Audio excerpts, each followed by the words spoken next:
Welcome to the Reflective Soul Podcast. I'm Dr. Nick Latursky, your guide on this journey through the intersection of psyche and spirit.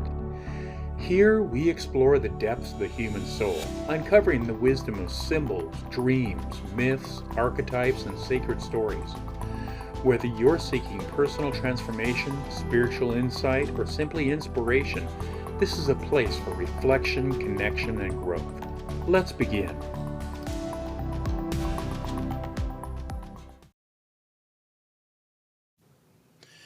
Welcome back, everybody, to the Reflective Soul Podcast. I'm Dr. Nick Latursky, and today I'm going to be interviewing a longtime friend of mine, Dr. Jo Pierson. Dr. Pierson is a practicing psychotherapist of many years. She's also a longtime student of Carl Jung and James Hillman, going back into the 1990s. Dr. Pierson grew up in Montana on a ranch as a long-time participant in the cowboy life. We're going to talk about her formative spiritual experiences, where that's taken her, and what she's learned from it. So, Dr. Pierson, welcome to the podcast. Thank you, Nick. Could you call me Jo, please? I will. I'm happy to call you Jo. Part of being a cowboy is honoring, is being on a first name basis, is respecting that people show up as who they really are. And there's not a lot of formality out in the prairie. So I can imagine. You want me to start? Let me talk about being a cowboy. That's really an important part of my spiritual journey. I grew up in eastern Montana on one of the most remote ranch sites in the United States. And by that, I mean, even today, the ranch I grew up on is still 120 miles from the nearest Walmart. And the first 50 miles is dirt and ruts, and it's accessible if you have a four-wheel drive during the winter. So I grew up literally riding a horse on the prairie, on the land. And the land was living thing. People talk about the land as a living thing. The weather is a living thing.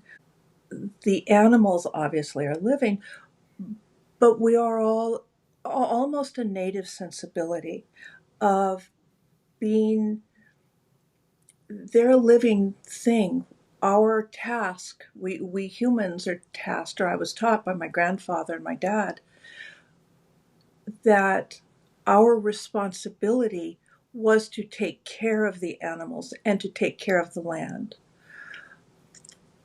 And I grew up that way. And one of my stories that I think about often and occasionally share was when I was about 12 years old. My dad and I went out one spring day to get some venison.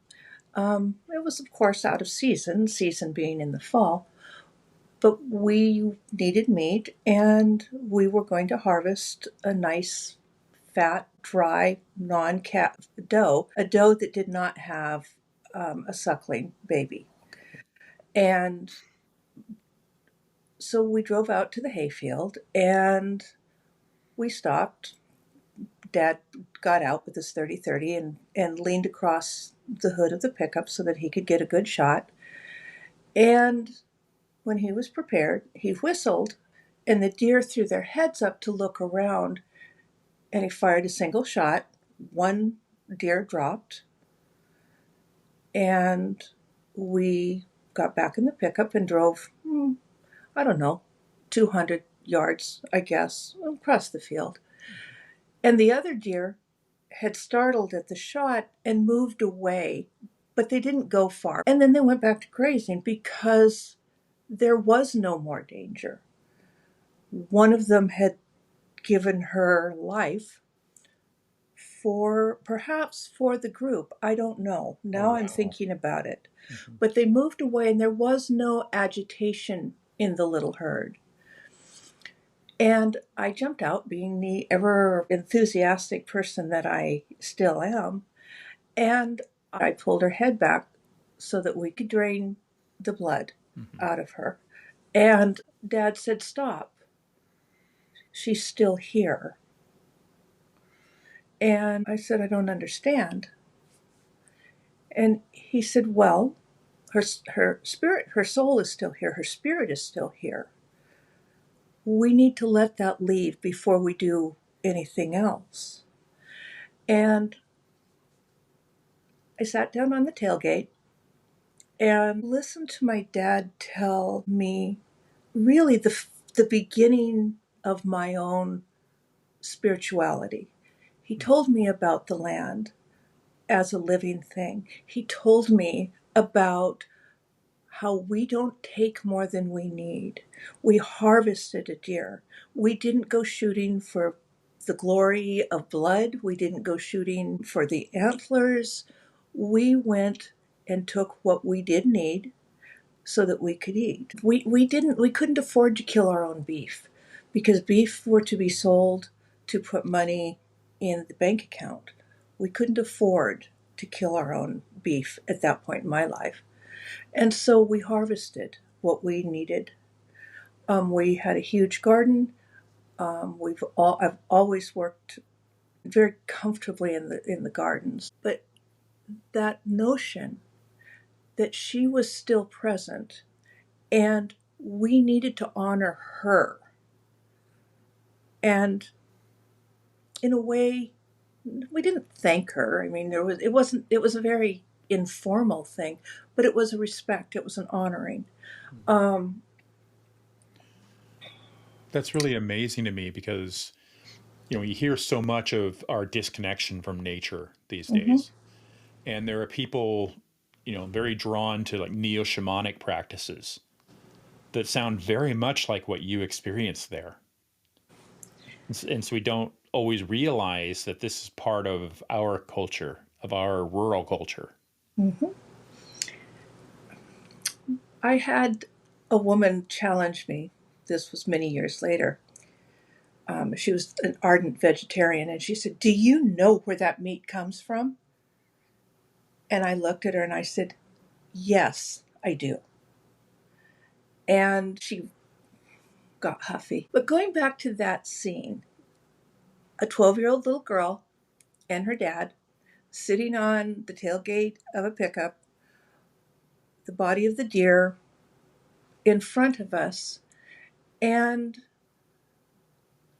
I have spent a lot of time working through the symbolism of that image for myself. After we bled the deer out and removed her head and gutted her, took the internal organs out, we put her body in the back of and it was a body. It was a real thing. It wasn't meat.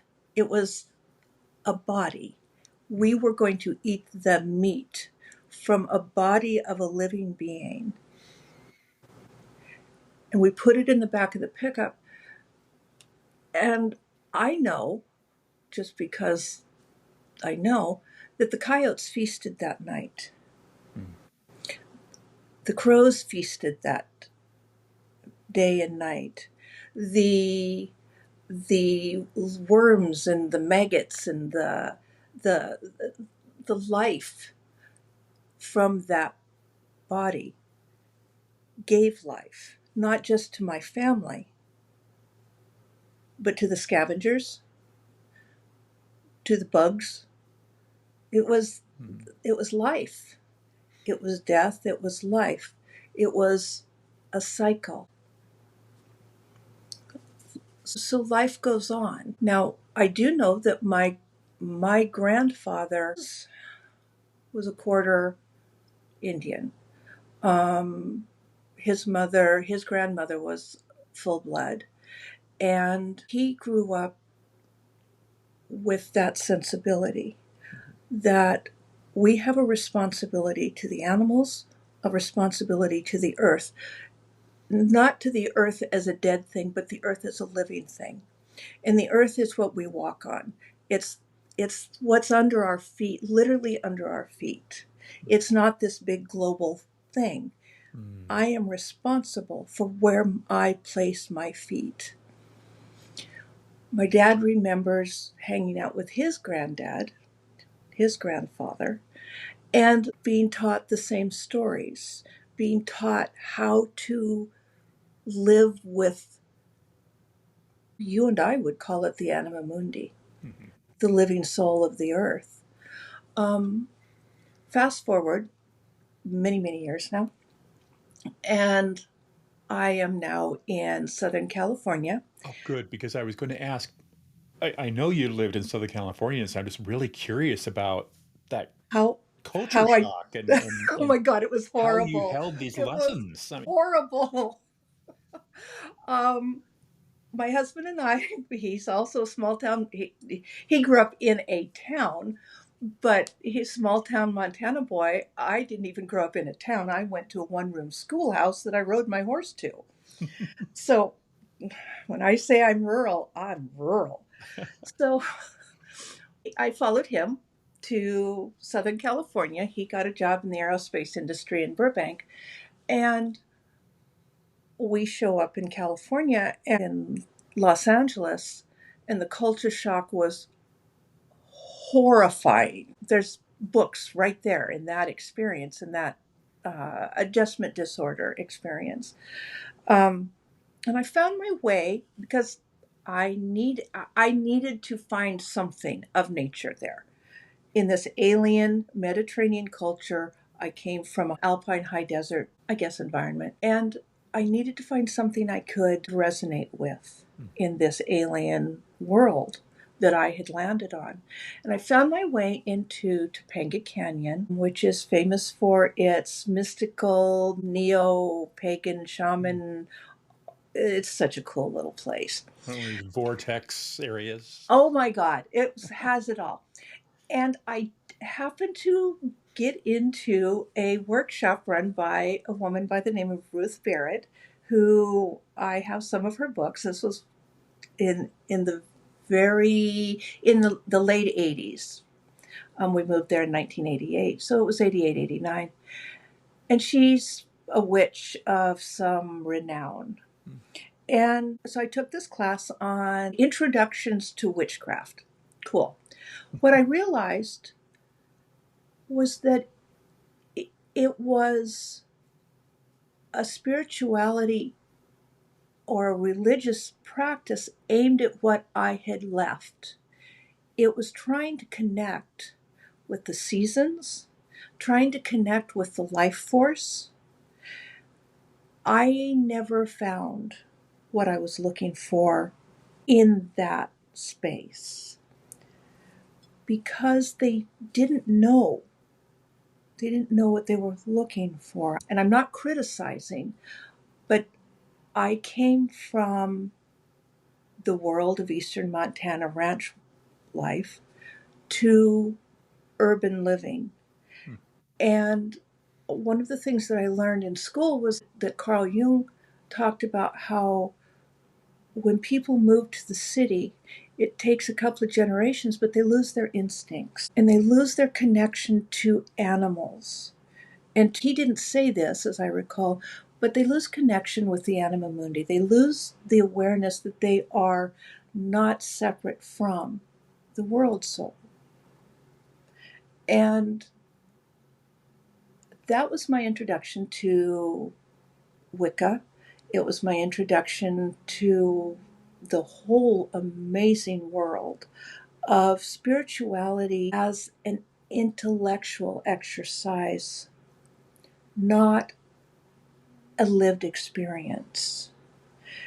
And as a Jungian, I've worked and thought a lot about the practice of religion in whatever flavor as too intellectual. It's a trying to go back into something that their ancestors had, not something that they have, not something that they can become a part of, simply by walking out and hugging the same tree every day for 365 days. I think that would be, I've never done that. That sounds wonderful.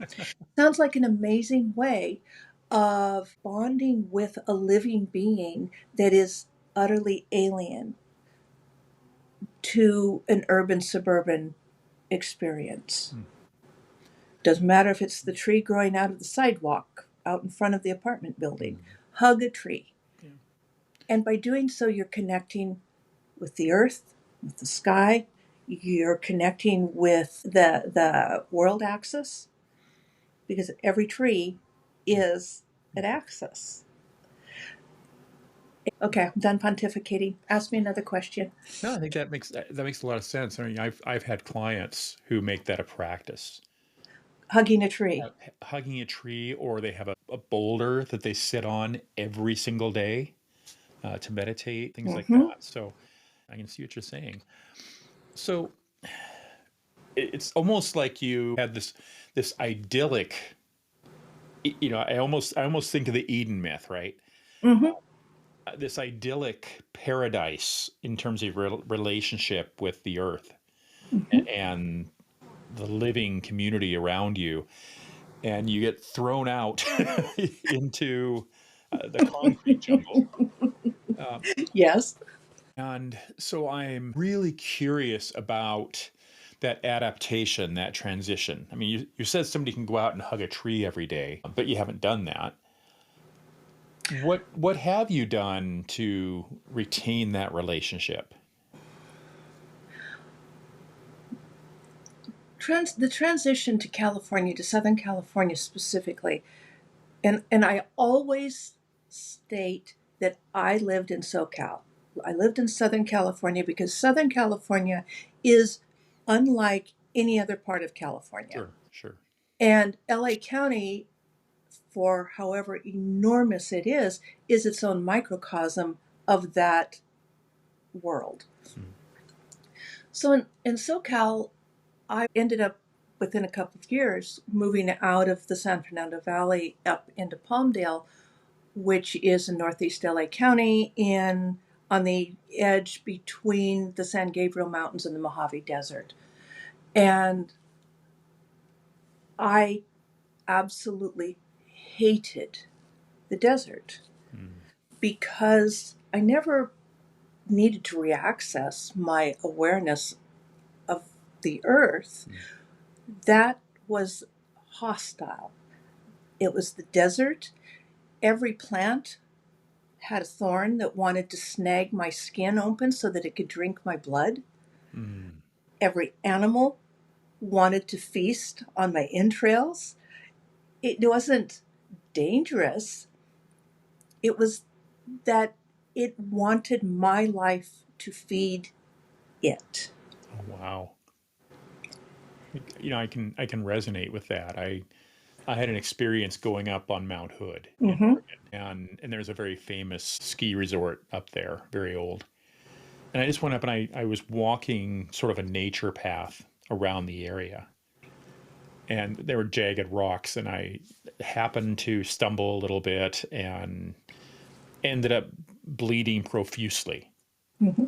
And it was very much this sense of that land demanding that blood, that sacrifice. Mm-hmm. It was really, and I've never gone back up there.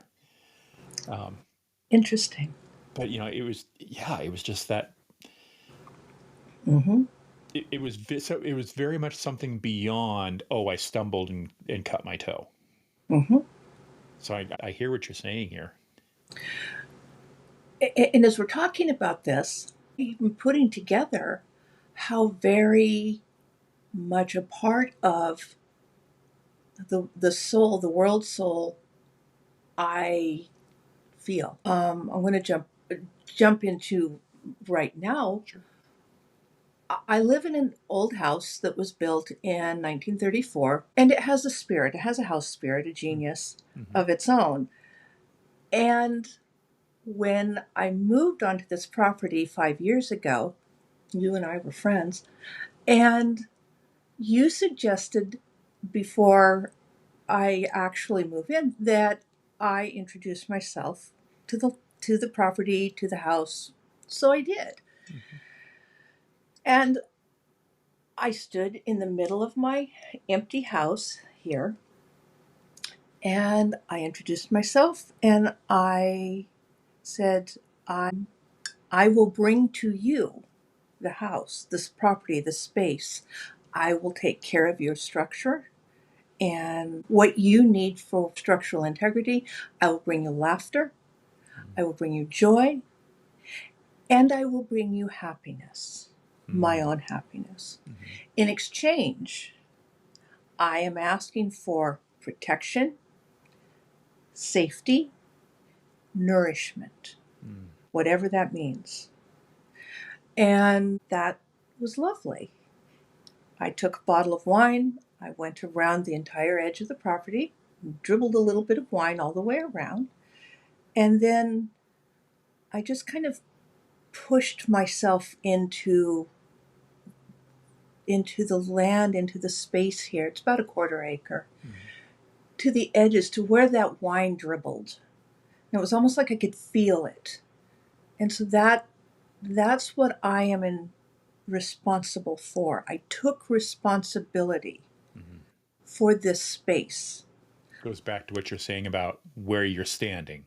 Yes. On the land, yeah. On the land. And I planted a tree and I planted 2 rose bushes. So I introduced myself to my property, to this space, this way, not as owner, but as husbandman. I am to take care of and tend this. So all of that to say that my house spirit has assumed a presence. And she's a she. And I have, for years now, I have lit a candle on my stove for Hestia. It's my hearth. It's a candle to the goddess of the flame, the hearth flame.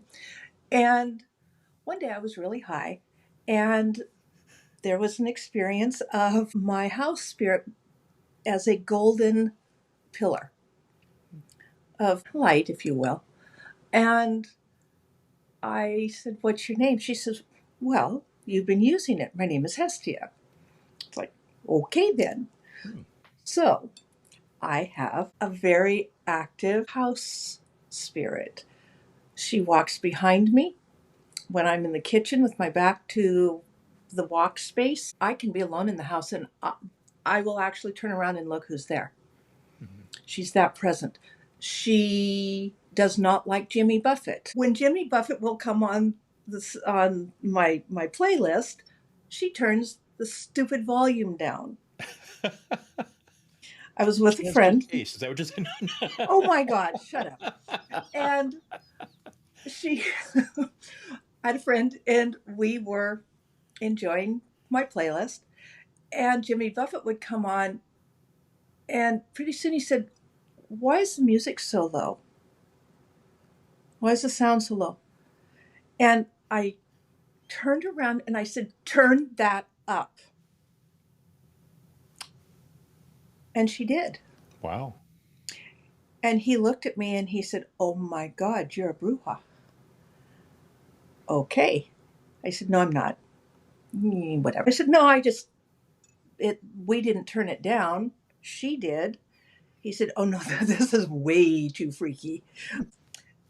It's uncomfortable for him sometimes. I have a flickering light in here, and there's no reason for it. There's 1 out of 3 lights in this little thing, in the ceiling fixture that flickers. And I tighten it, I jiggle it, nothing. But when I say, "Will you leave that light on, please?" it stays on. Okay. You've got me curious now. Okay. You've got the wheels turning. Because what do we do now in our technology? We have Alexa, we have Siri, we have Google. When I came into my recording studio, I told Google to turn the lights on, and the lights came on. It's almost as if we're desperately trying with our technology to create something like a house spirit. Ooh, nice. Ooh, I like that. Yeah, that feels really real, doesn't it? I've never thought of it that way, but it's a really intriguing thought. So let me jump back now. Yeah, please. Back to the ranch as a grown up. I was, I don't know, probably 40 something. I'm 63 at the moment. So 20, 25 years ago, I went home to see my dad, and we needed to move the mares. All of the animals are free range. And he had two bunches of mares, about 20 mares in each bunch. And one of those bunches needed to go to a different pasture. And so we rode out on our happy little horses, so cowboy, rode out to the pasture where the mares were and gathered them and their colts up. And the way you move horses is you lead them, you don't drive them. And so I was kind of in the back, and Dad was leading the horses where he wanted, where to the next pasture. And moving along at a nice fast trot. And the colts, like children will, got to playing. And they got to bucking and jumping and going ahead of Dad. And I watched him. He held his arm out to one side and he says, get back now. And then the other side, back, now come on, stay back. And he gestured, and the colts fell back behind him.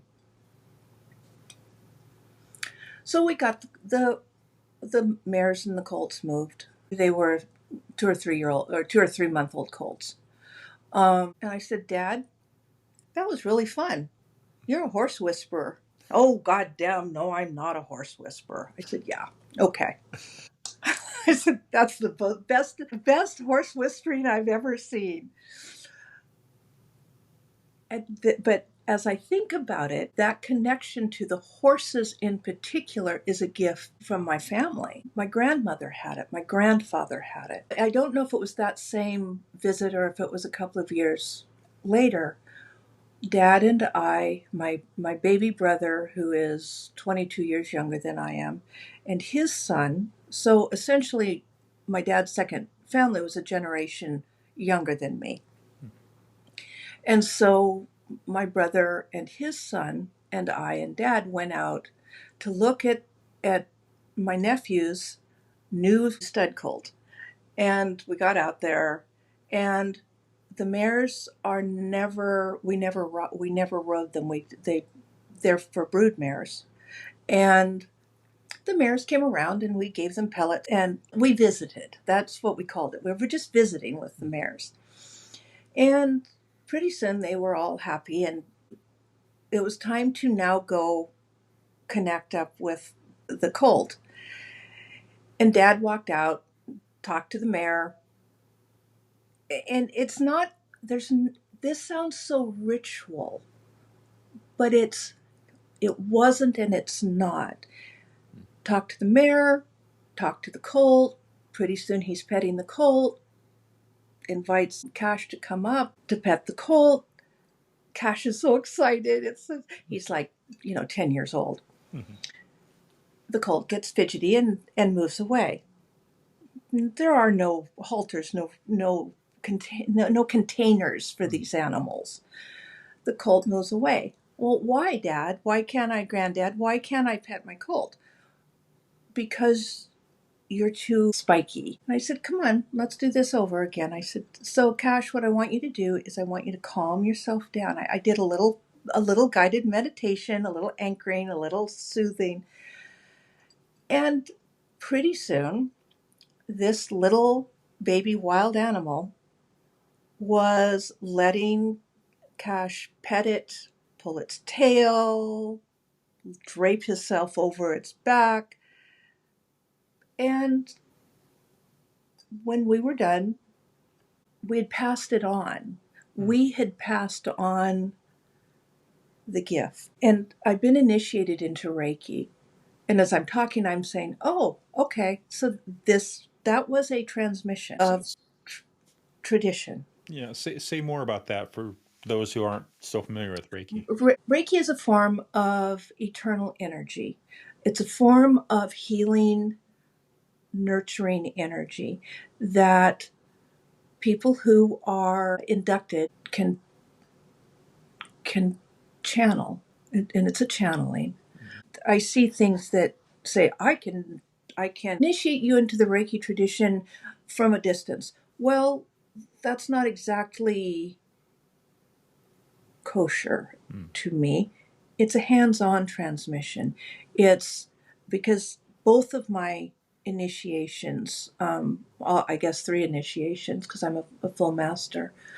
The first one, I was so filled with energy that I literally had to drive to the park, and I literally hugged a tree, and because I didn't know what else to do with the energy that I was so full of, I couldn't let go of it. So I gave it to the trees. What Dad and I and Bo had, my brother and I had given Cash, was that transmission.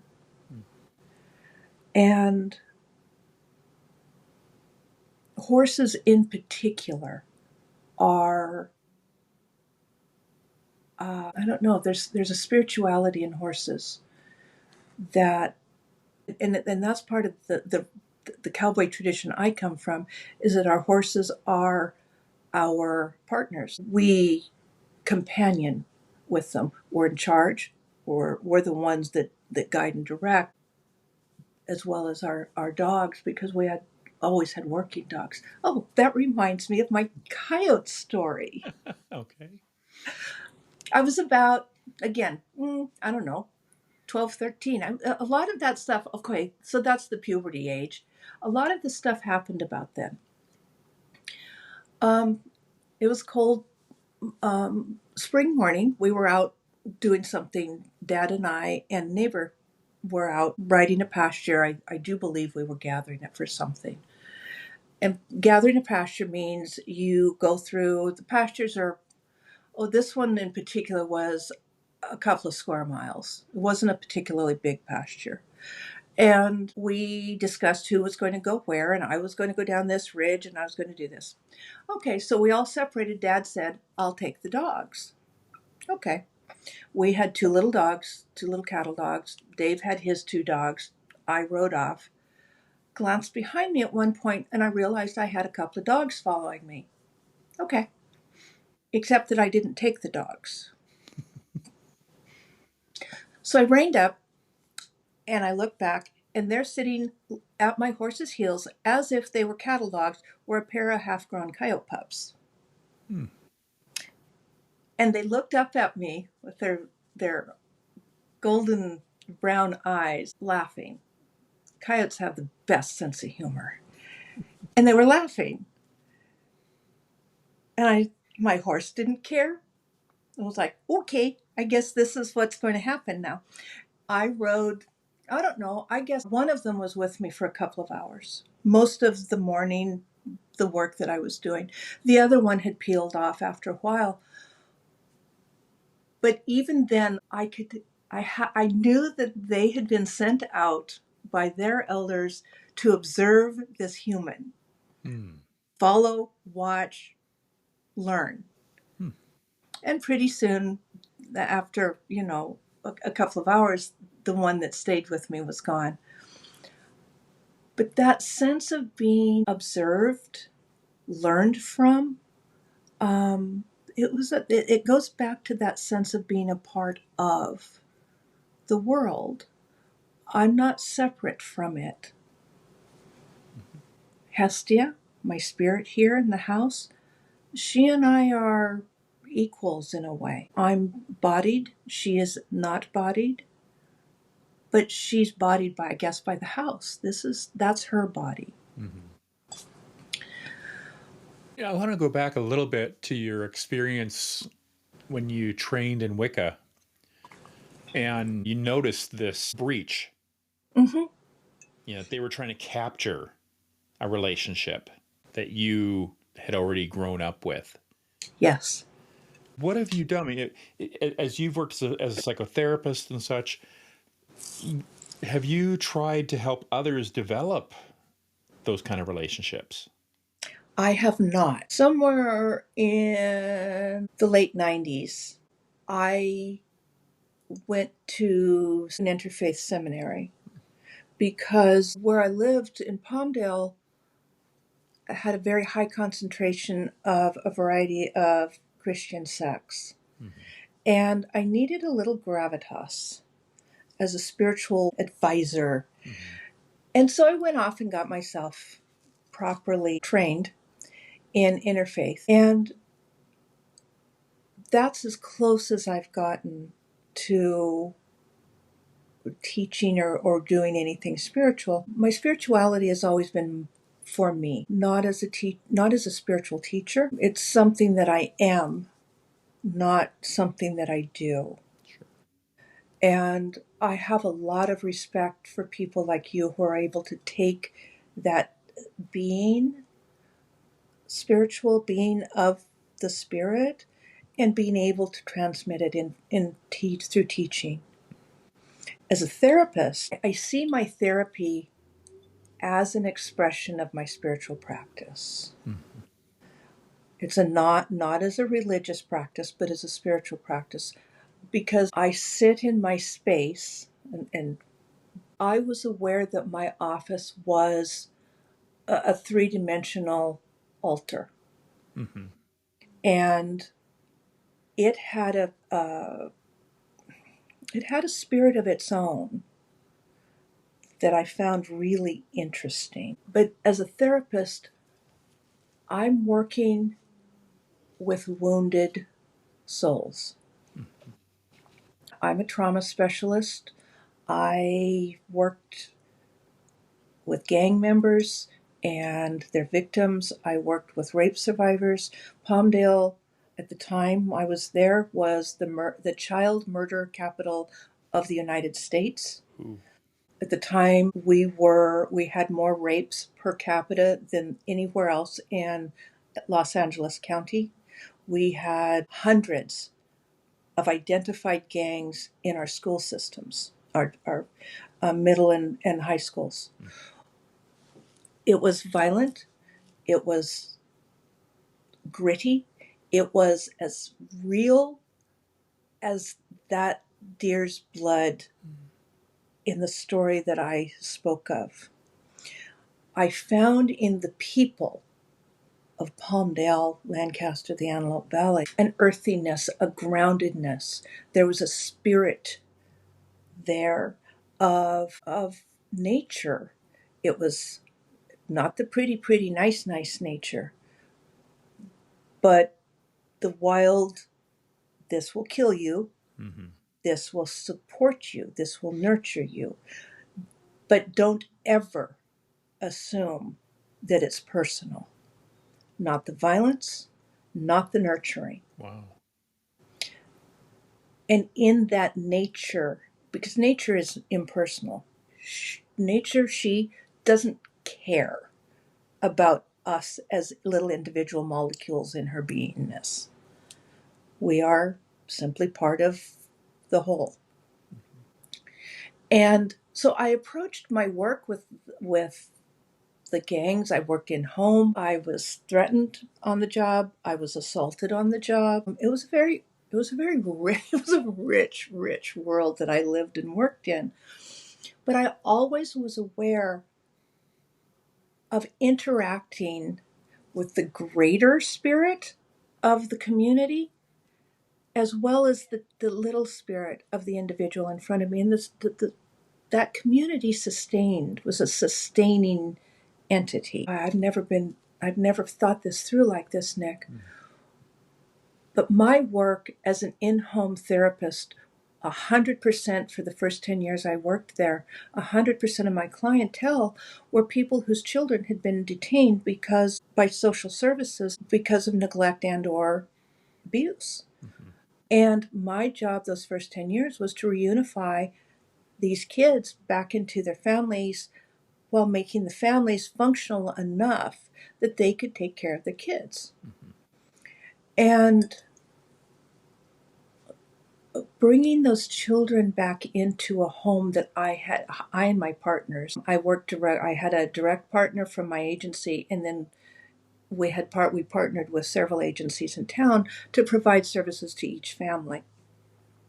In family preservation was the name of the program we worked for. But I was working with the souls of these little families I was working with people that were alien to me. White woman, cowboy, Eastern Montana, rode my horse to school. Mm-hmm. I didn't have a clue what I was walking into, but Palmdale, Lancaster, Antelope Valley is a white minority community.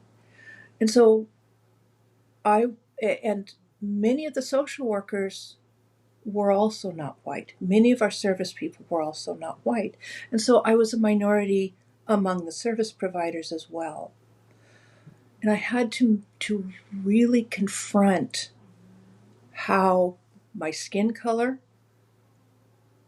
didn't match those of my clients. And skin color is a symbol. There's so much to the symbol of being white versus the symbolism of being black versus the symbolism of being brown. And then you break those down into cultures and so much in skin color that is beyond it. It's not about race. It tells us about history and heritage and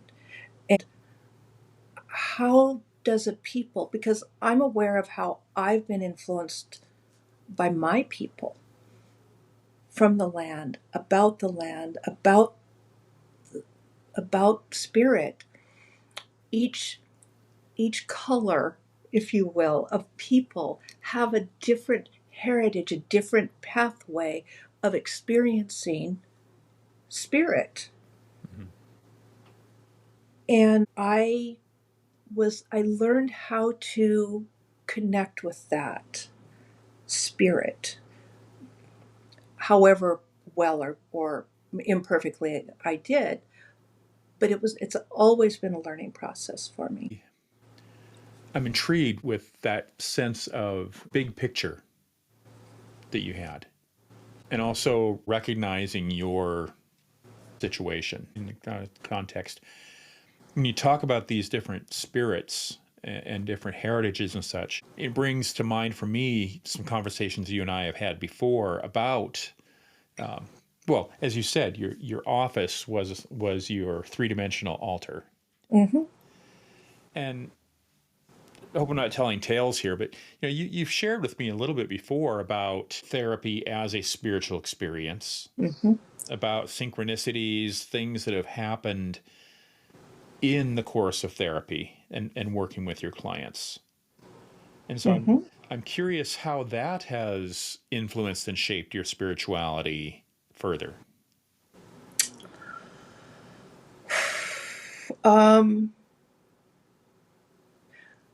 Therapy is a spiritual practice. A little side note here. While I've studied Wicca, it's never been my path. Mm-hmm. I sat Zazen for several years, and of all of the ways of coming to spirit, that's felt the most resonant with me, because it's about being just sitting. It's about being present with, the way we taught my nephew to be present with his horse. Mm-hmm. And so when I'm with my patients, and there's a difference between patients for me and clients. Clients are people who come in, it's a short-term work, we deal with a problem, we get things sorted out with them, we help them find their way back into their functionality, and off they go. My patients are long-term. I am a forever therapist. People can access me that I saw 30 years ago. And actually, I have people who will call me. I had a guy just call me and say, "Can I have a few minutes, please? I haven't seen him in my office in 20 years." Wow. But absolutely. So my patients are my long-term. My responsibility to my patients is to show up as calmly as I can. Again, I'm going back to that little boy and that little colt. Mm-hmm. How can I show up in a way that holds an unconditionality. That's about coming to a place where my soul and the other person's soul can touch. And now I work via the internet. I do telehealth exclusively. And that soul space is still there. In psychodynamic terms, we call it the transitional space. It's where the therapy happens. It's where the magic happens. If we were going to use nonlinear dynamical systems theory, we would call that space, and I know you just love it when I go here.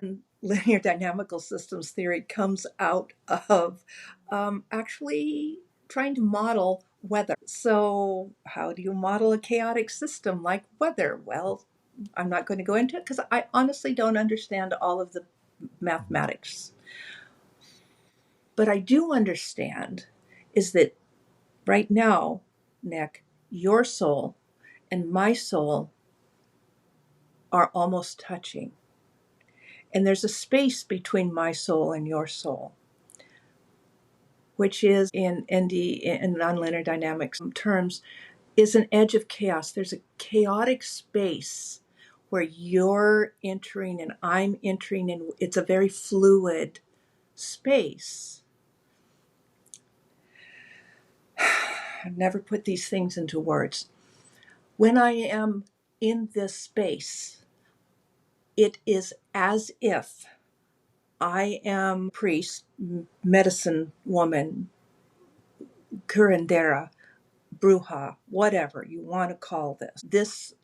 I am responsible for making this space between me and you, me and the other person, a space of learning, of acceptance, of honoring, of nurturing, and of excising what is not serving the other person. Mm-hmm. Old beliefs that no longer fit, but they're holding on to them out of habit, almost always out of habit. We have to let go of that stuff so that we can move forward. And I'm responsible in this space to make this space the most healing space I can, even if I have to say and do things that are aggressive, to ask the person when you get really angry, you've already told me that you have a temper. What kind of words do you use with your wife?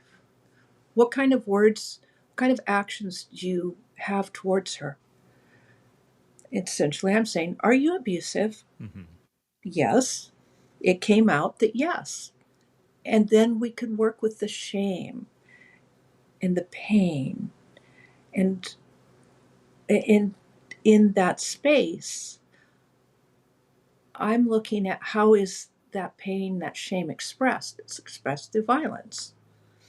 Because humans we are aggressive. We don't want to hurt. I really love this metaphor you're creating of yourself as priest or priestess and conjuring this sacred space. Mm-hmm.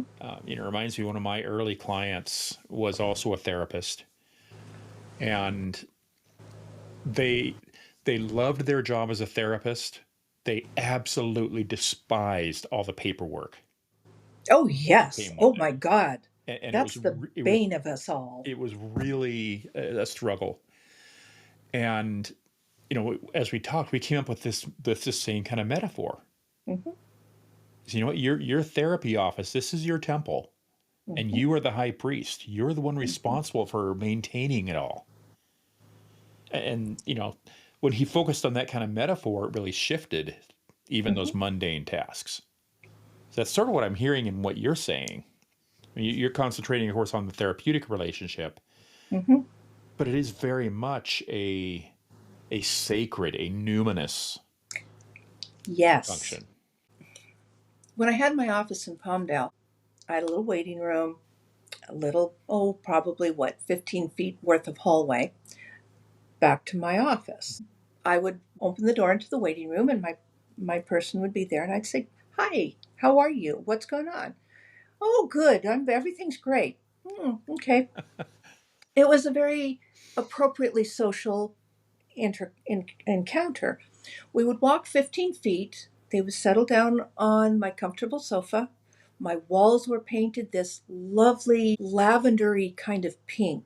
The shades were drawn. My sofa was this beautiful wheat color. I had a fountain that burbled in the corner.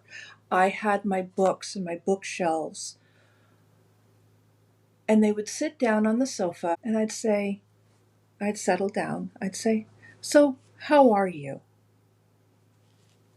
And just that walk, that distance from the world out there to the world within, then they would tell me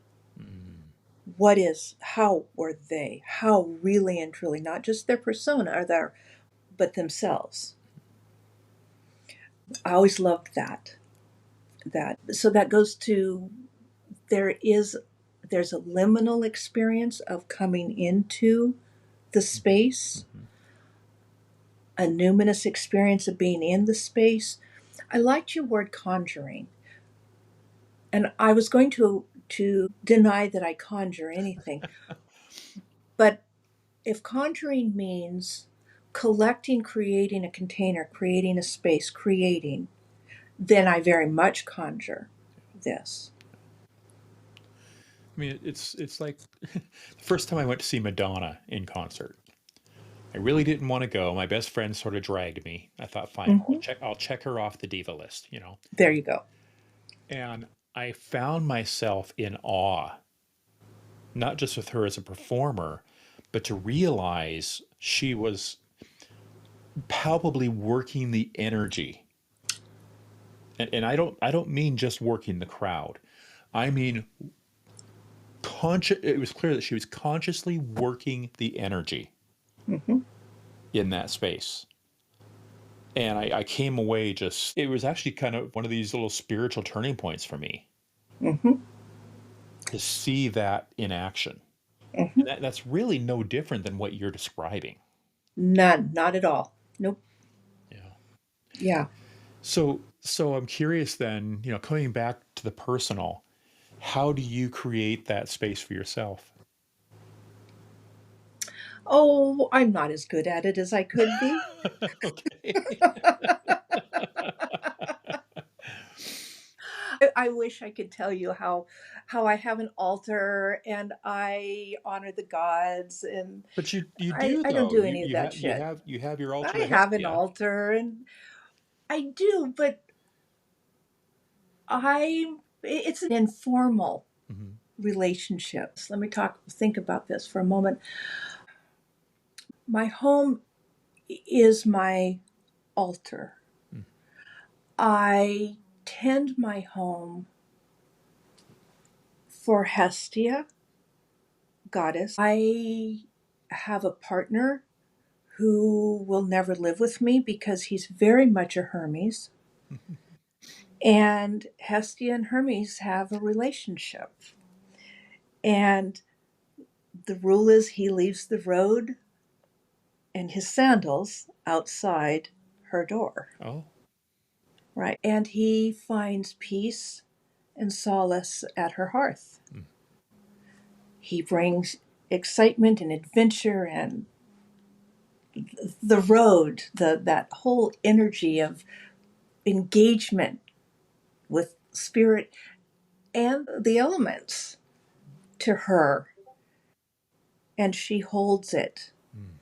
and it makes her richer and more full. And she anchors him. She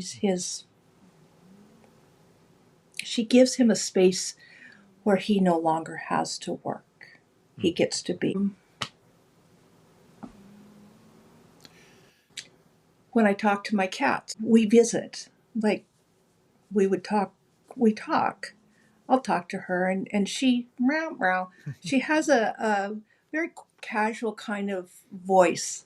When she just comes in and she tells me about the day and she tells me what's going on, and I feel very connected to the all that is. Mm-hmm.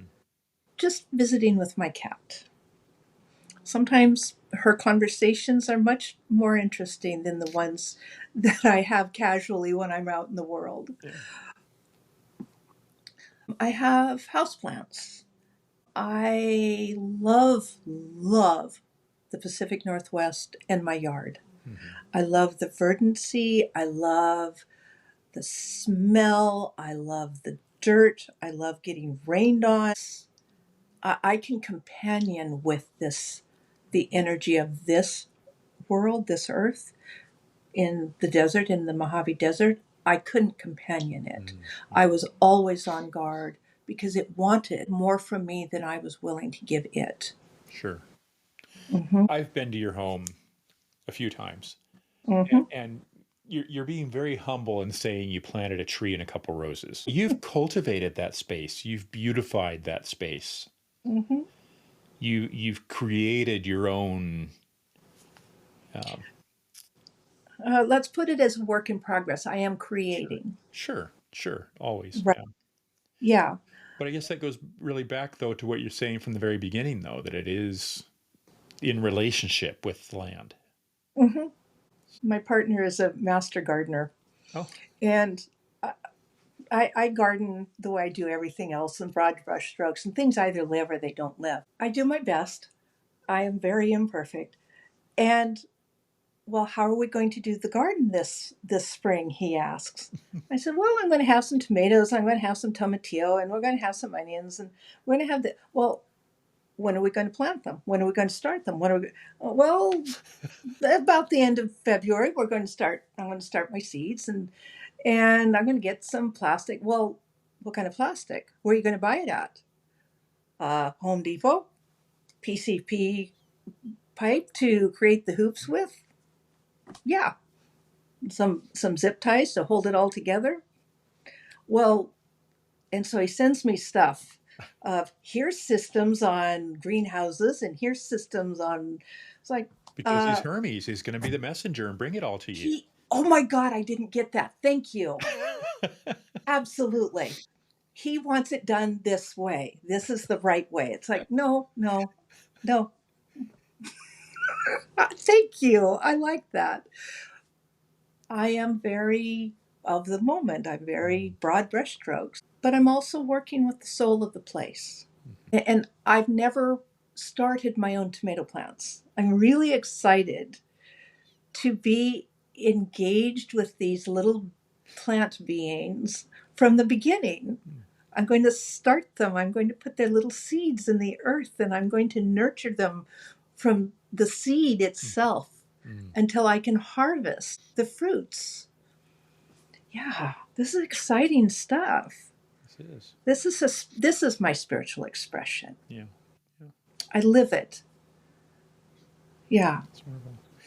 So we've talked for a while, and as we sort of begin to wrap things up, I'm wondering a couple things. One is if there's anything else that you would really want to convey, but also for those who are listening to our conversation, what two or three things would you really want them to take away from this?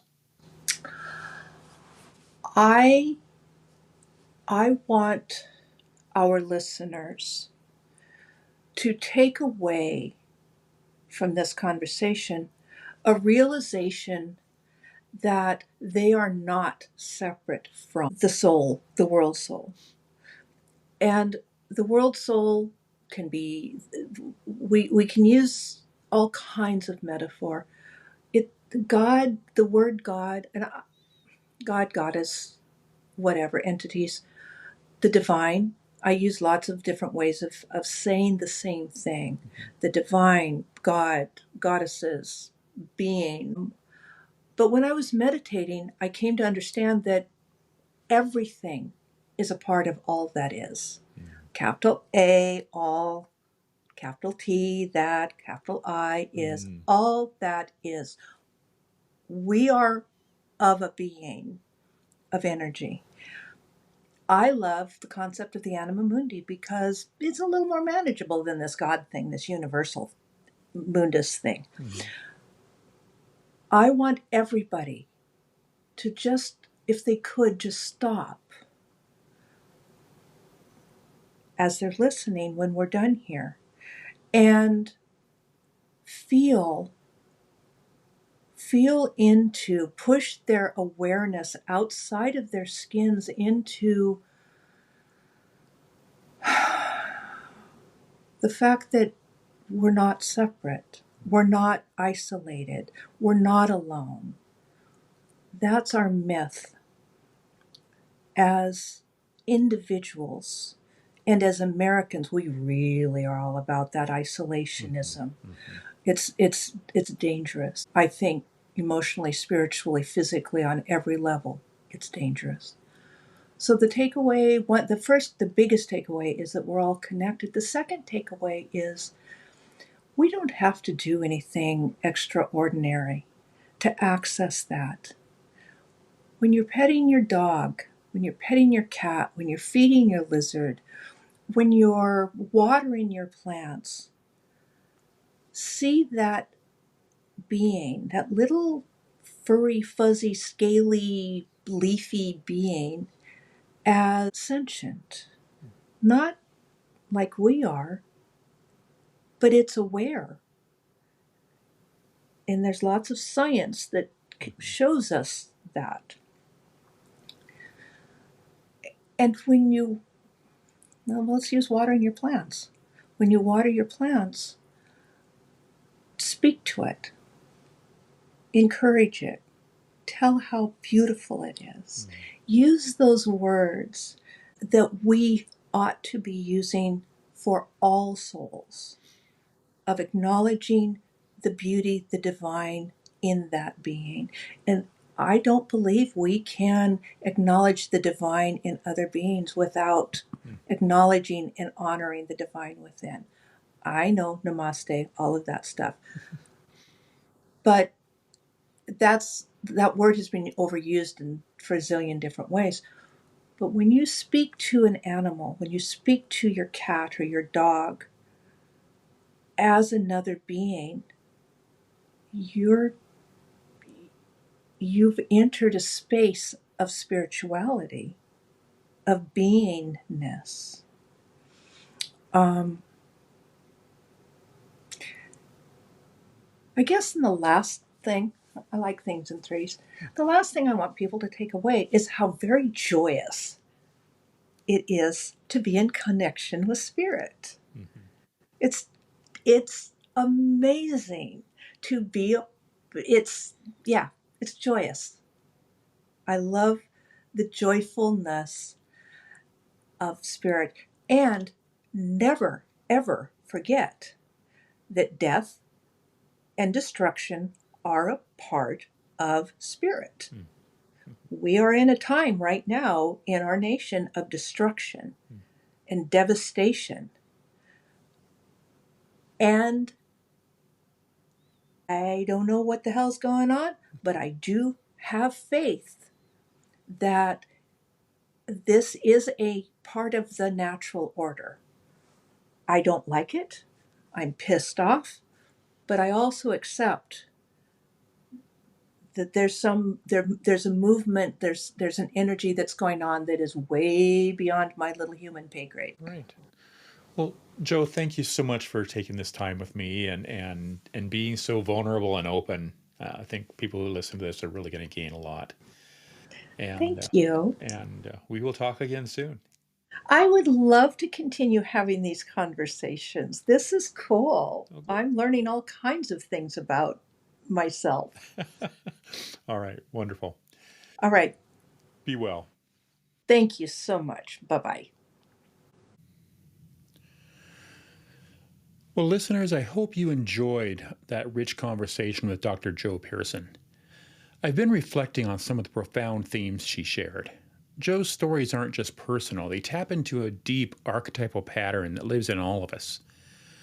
One of the threads woven throughout her narrative is the living relationship with the land.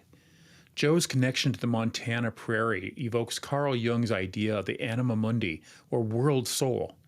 For Jung, the Anima Mundi isn't just a poetic concept, it's an archetypal reality, the awareness that the earth isn't an object we stand apart from, but a living, breathing entity we're in relationship with. When Joe describes the land, animals, and even the weather as sentient, I couldn't help but think about how disconnected many of us have become from this primordial bond. In depth psychology, healing often involves rekindling this connection, not just metaphorically, but in our embodied, lived experiences.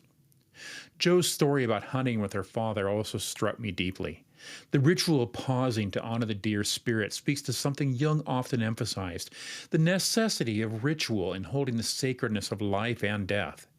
In modern culture, we tend to sterilize or even avoid death, but ritual helps us integrate it into the psyche. It's not just about the act itself, it's about acknowledging the deeper layers of meaning beneath the surface. Another theme that showed up was Joe's culture shock when moving from rural Montana to Southern California. Jung wrote extensively about how modernity disconnects us from our instincts, creating a kind of spiritual amnesia. Joe's experience mirrors that loss, but also her attempt to reclaim it, not through adopting new spiritual systems like Wicca, but by reconnecting with the embodied wisdom she already carried within. Jung believed that while symbols and traditions can guide us, they must be rooted in genuine personal experience to carry transformative power. When Joe described her therapy office as a three-dimensional altar, I was immediately reminded of Jung's concept of temenos, a sacred space where transformation occurs.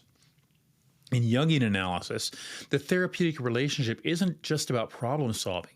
It's a sacred encounter where unconscious material can surface and be integrated. Joe's practice of creating that liminal space between the front door and the office, of holding both herself and her clients in reverence, embodies this beautifully. Her relationship with the spirit of her house, whom she calls Hestia, is another rich archetypal image. In Jungian terms, this reflects the genius loci, or spirit of place, a recognition that certain spaces hold a psychic energy that we can engage with meaningfully. It's not about superstition, it's about honoring the numinous presence that certain environments evoke within us.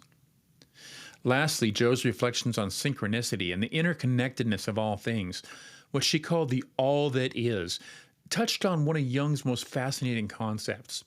Synchronicity is the experience of meaningful coincidences, moments when inner and outer realities seem to mirror each other in ways that defy logical explanation.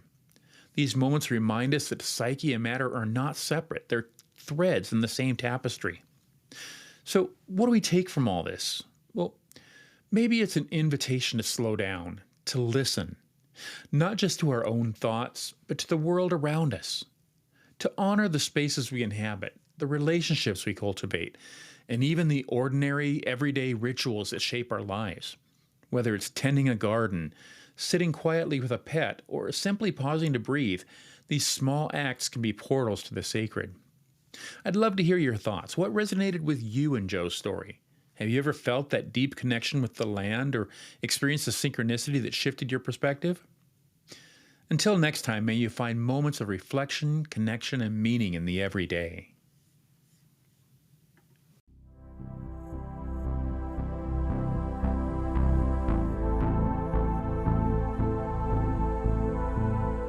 Thank you for joining me on this episode of the Reflective Soul Podcast. If this conversation resonated with you, please subscribe on Apple Podcasts, Spotify, iHeartRadio, or wherever you get your podcasts. When you do, please leave a review and share the podcast with your friends. Remember that your support helps this community grow and reach others who are seeking a deeper connection between themselves, the sacred, and the world around them. If you find yourself wanting to engage with more of my work, you can also find my spiritual guidance practice, along with some of my writings, at www.drnicklatursky.com. You can also follow me as Dr. Nick Latursky on Facebook or Blue Sky. Until next time, I'm Dr. Nick Latursky, reminding you to trust your journey, honor your inner wisdom, and embrace the beauty of discovery. Be well.